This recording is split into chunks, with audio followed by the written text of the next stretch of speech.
प्रयागराज में अतीक अहमद और अशरफ की हत्या के बाद एक ऐसा लिफाफा इन दिनों सुर्खियों में है जो कई राज खोल सकता है। इस पर बात करने के लिए हमारे साथ अतीक अहमद के एडवोकेट विजय मिश्रा हैं।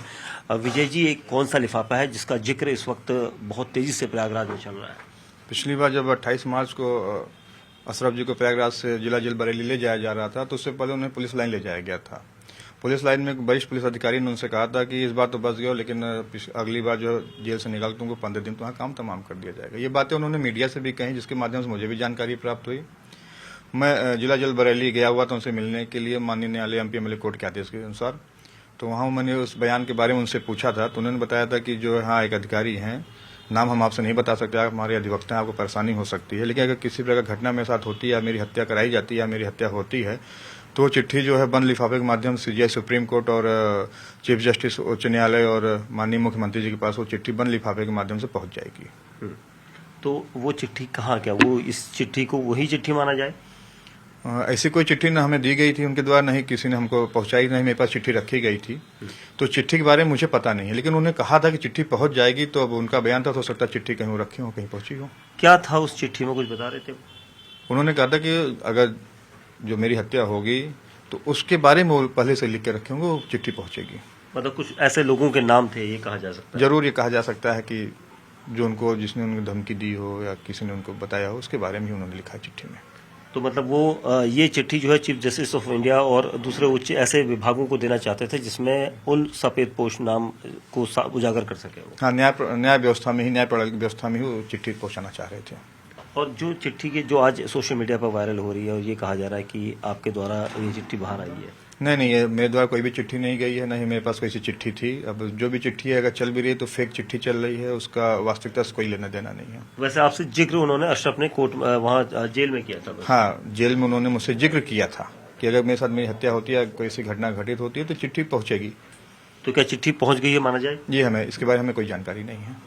शाइस्ता परवीन को लेकर सवाल उठ रहे हैं कि शाइस्ता परवीन कहाँ है? क्या सरेंडर की जो अभी तक अफवाहें चल रही थी वो सही होंगी आगे दिनों में?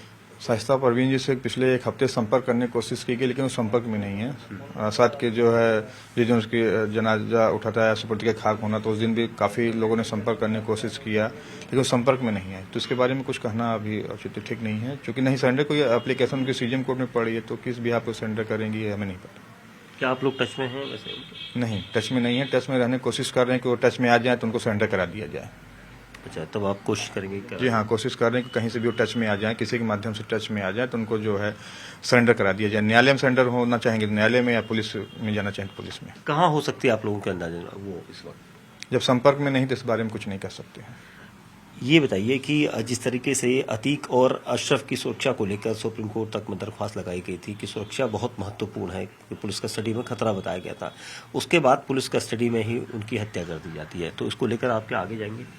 हाँ जी, बिल्कुल आगे जाएंगे, क्योंकि उच्च न्यायालय से आदेश भी हुआ था कि अशरफ जी को अगर जिला जेल बरेली से निकाल कहीं भी ले जाया जाता है तो उनकी सुरक्षा का पूरा ध्यान दिया जाए। उनके अधिवक्ता उनके साथ रहेंगे और जो भी पुलिसकर्मी रहेंगे उनके जो है बॉडी वार्म कैमरे होने चाहिए, और जब उनको कहीं भी ले जाए तो उसकी पूरी वीडियोग्राफी हो, ऐसा माननीय उच्च न्यायालय का आदेश आया था। और जो आदेश पूरी हाई अथॉरिटी को पहुंचा भी दिया गया था, और जिला अधीक्षक बरेली को भी दिया गया था, पुलिस कमिश्नर इलाहाबाद को भी पहुंचाया गया था, डीएम इलाहाबाद को भी पहुंचाया गया था, बरेली भी पुलिस अधीक्षक और डीएम को पहुंचा दिया गया था बाई डाक।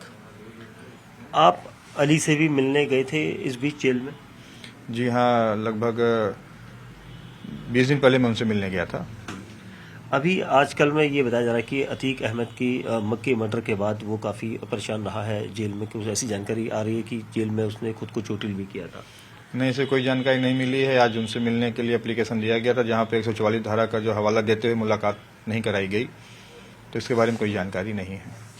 तो हमारे साथ विजय मिश्रा एडवोकेट अतीक अहमद के थे, जिन्होंने बताया कि वो इस पूरे मामले को लेकर आगे जांच के लिए जाएंगे।